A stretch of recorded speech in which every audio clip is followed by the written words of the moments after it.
So we all know that crossplay is coming, but some console players and PC players have been a little bit upset about a feature for crossplay that wasn't there. Well, after a lot of feedback from the community, it looks like that feature might be coming.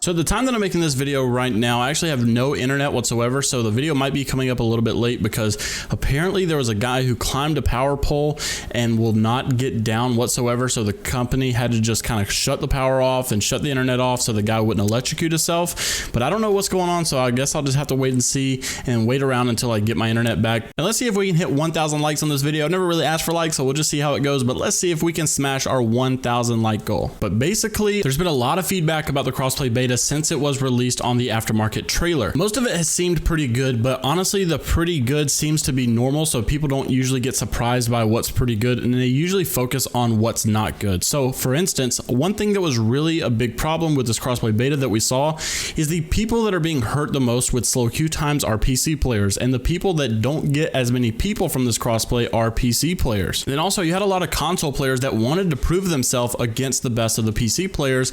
A lot of them still aren't going to be able to do that right off the crossplay beta start. So a lot of things have been going on Twitter, and I actually saw that Jason McCord actually replied to someone who wanted this feature to be available to everyone, and the user simply said, I want console players to be able to opt into these PC matches instead of forcing us to play with only PlayStation players if you're Xbox and only Xbox if you're PlayStation. So instead of crossplay only being for console players and only being if a console player invites a PC player, allow console players to opt into PC lobbies as well, so that way we can keep the queue times even faster, and then also being able to prove ourselves amongst the PC players. And then the PC players obviously are going to benefit from this because we are the ones with the slowest queue time, and I'm not exaggerating whatsoever, guys. Since Live Die Live has been out, I've tried queuing it 4 times for about 20 minutes each, and I've never got a game because of how dead it is. Every time I played and try to record, I never get duo queues whatsoever. I have to play solo queue on trios because that's the only thing that seems like it gets played. Now obviously this could change a little bit if I went to like a London server, but I shouldn't have to play on a server across the world just in order to get a game. I want to play in my local server like it should be. My normal experience for Apex Legends shouldn't be forced to be on like 127 ping playing across the world. So Jason McCord actually replied to this tweet and saying that he's been getting this a lot lately and that they are listening. So this is really good news, but not just for the sake of crossplay and console players and PC players. This is also good news for the sake of skill-based matchmaking, bad servers, the lack of content or events, and even some new game modes. Just the fact that we've seen a community request come to Jason, he's replied to it and saying that they're listening, and most likely based off of that it will get changed eventually, and this feature will come eventually. I'm not sure how soon it will be, but this, like I said, will bring probably good news because I'm sure they have heard the outbreak of skill-based matchmaking complaints, the outbreak of lack of content complaints, and I know obviously that they're limited in what they can do, but with all of this controversy with skill-based matchmaking, I would imagine that if anything gets changed,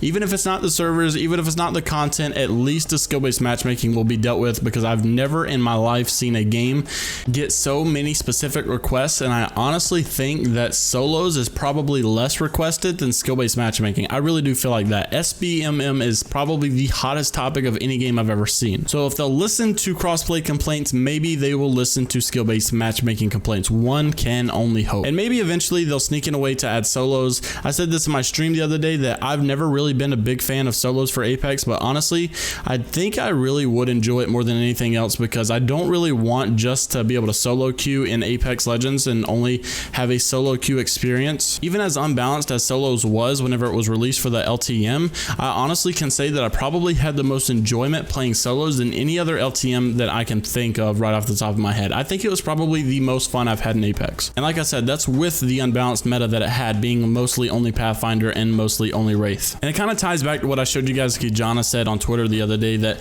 player retention doesn't mean player enjoyment, and just because they say that solos was negative for Apex because it apparently steered a lot of people away, they kind of neglect the fact that so many people loved it, and even though a lot of the new people may have not enjoyed it and maybe left the game early, we absolutely loved solos, and for the most part I think everyone had a great time playing it. So I understand their side of the story for not wanting to keep it because it was apparently unhealthy for the game, but you can't be one-sided about the situation. You can't just take it away because you just want to assume that it's not good for the game because more players are leaving. You also have to think about how we feel, how the players that have been here since day one feel, and how so many other people feel about solos being in the game. Sure, the statistics doesn't show that it was that great, but the people that did play it seem to really enjoy it. So we just want our voice to be heard when you make this executive decision. I know it's your game. I know that it belongs to you. You can do whatever you think is best for the game, but we're just asking for you to listen to our opinion about it before you just completely scrap it and tell us it's never going to happen. Don't rely on just statistics to tell you whether or not people enjoyed it. Go out and ask the community and get a feel for yourself whether or not people really want it. But that's going to be it for today's video. If you guys did enjoy, make sure to leave it a thumbs up, subscribe to the channel for some more Apex Legends content like this. I hope you guys are all enjoying the aftermarket event. If this video is out on time, if my internet comes back sooner, you guys will probably see it before then, so I hope you enjoy the aftermarket event.